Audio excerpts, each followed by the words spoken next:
My name is Tyler, and I'm a transgender man. This is my video blog. This is my first one, so this is week one, and it's all about me and where I have come from in my life. If you see me looking off to the side, it's because I have a little cheat sheet over here in the corner, um, thanks to Mac's new double window that works. I'm going to start off with where I grew up at. I grew up in the middle of nowhere, Delaware and Pennsylvania. It's made my life very boring and interesting. Um, One thing I can say about my childhood is that my mom is an amazing person. I count her and my dad as my heroes. My mom has lost her mother, her husband, a child, and she keeps going. And I don't know how she does it. And she's probably the strongest woman that I know.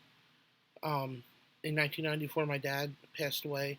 I was 12 years old when that happened. It was very devastating, and I still love him to this day, and I don't think I ever will not love him. He worked very hard for his family. Um, he's another one of my heroes. At the age of 14, my mom remarried to my stepdad. Um, that's a whole other issue that I'm not going to go into today. Um, but it's been some cause of my depression in my life. I've always dealt with depression from probably 14 or 15 onwards. It's been an ongoing thing for my whole life. The depression never really went away. It just would go away for a little bit, but still be there, and then it would come back full force.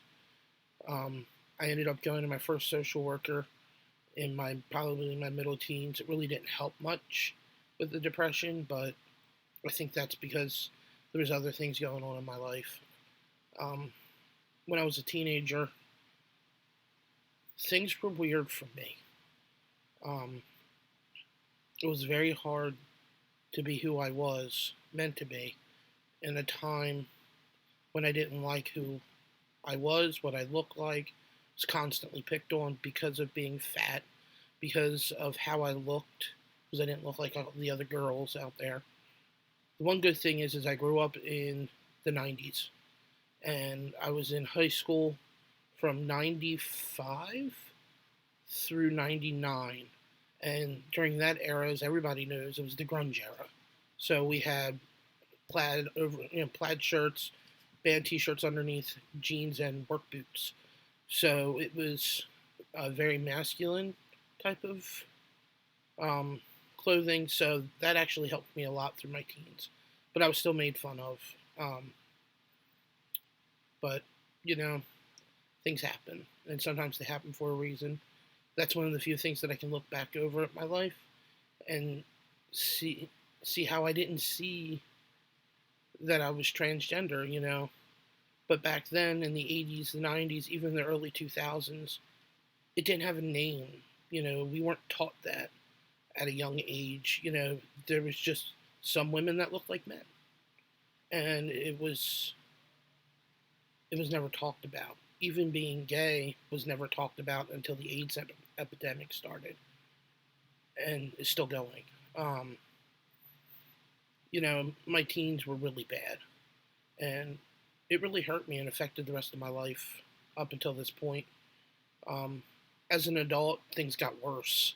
They didn't get better because I was surrounded at work by women that would wear, the little tight tan pants. I work at Walmart. The little tight like tan pants and the little blue fancy shirts, and then there was me. I was the one wearing the khaki cargo pants, the baggy loose blue shirt that hid everything, thank God, about me. My hair was always short. I speak with a deeper voice, so I never quite fit in even at work. Um, and it's interesting. Um, I remember in 2011, possibly 2012, I was reading Chaz Bono's book about how he became a man. I can't remember the title, but there was one thing that stuck out in my head, and was when I was made to wear a dress or feminine clothing, I always felt like I was in drag. I didn't feel like I should be wearing that. I should be wearing a suit, or a dress shirt with a tie, and I guess that's another thing I can look back on, you know. My adult life is still very bad. Not bad, but it's definitely horrible at times. I was diagnosed with bipolar last year. I actually spent a couple days in the psychiatric ward in a hospital near me. And when I came out, the first thing I did was shave my head because I'd always kept some hair, but not a lot.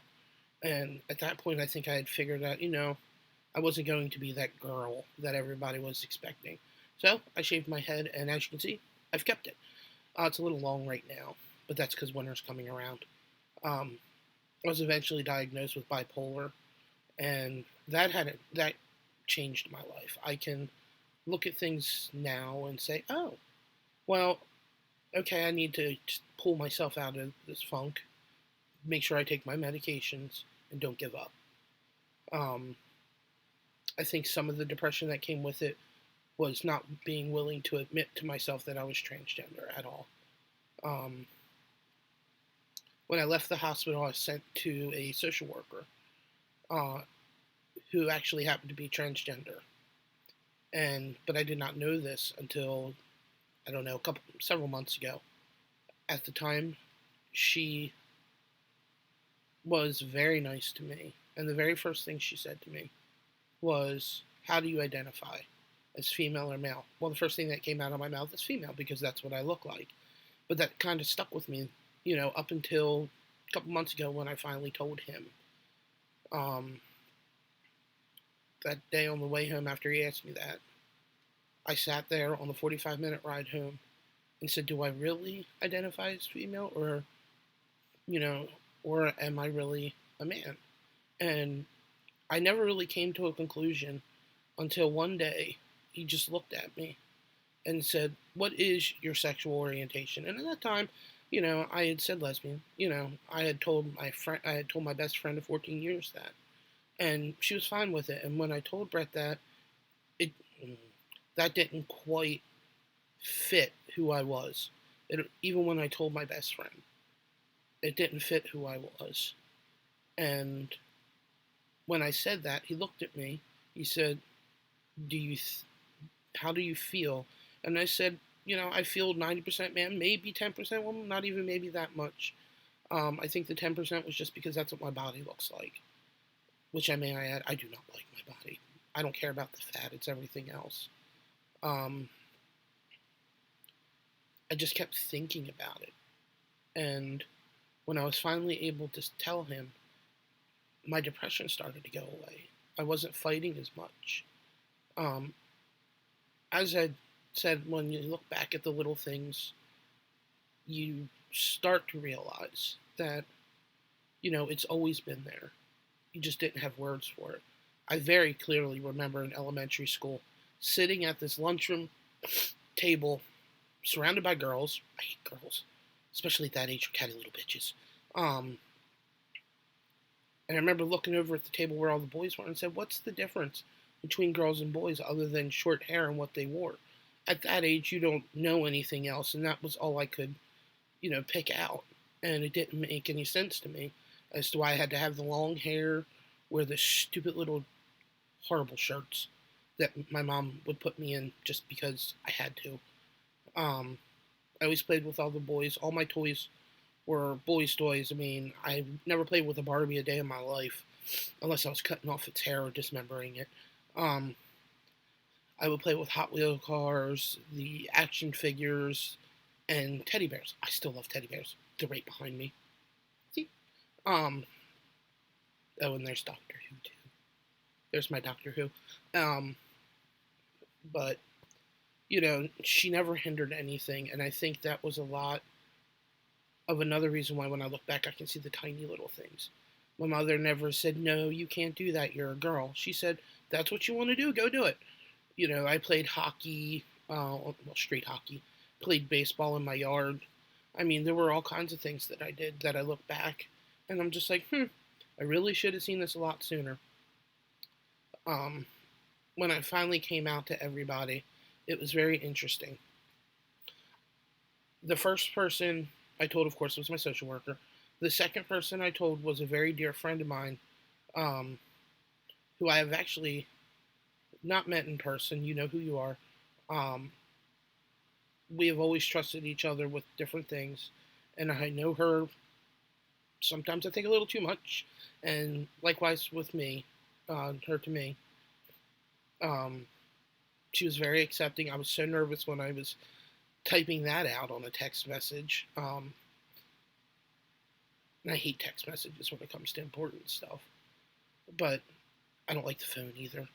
Um, it was definitely a book and a half of a text message I sent her, and I was shaking the whole time I was doing it. And her reaction was the best. She didn't care. I was still who I am now. Um, you know, I told the rest of my internet friends. I mean, I consider them very much friends. I've actually met three of them, and I will meet you eventually, my dear friend. Um, everybody was very accepting. The next time, I also came out to everybody else in my life, mostly on Facebook. It was the easiest way I could have done it because there's so many people in my family, so many acquaintances that it would be very hard to tell them a one-on-one basis. So that was the easiest way. The biggest thing that I put up on there was, if you don't know, surprise. Um, I'm transgender. My new name is going to be Tyler, and most of my family and a lot of my friends, oh, not a surprise, or I know, you know.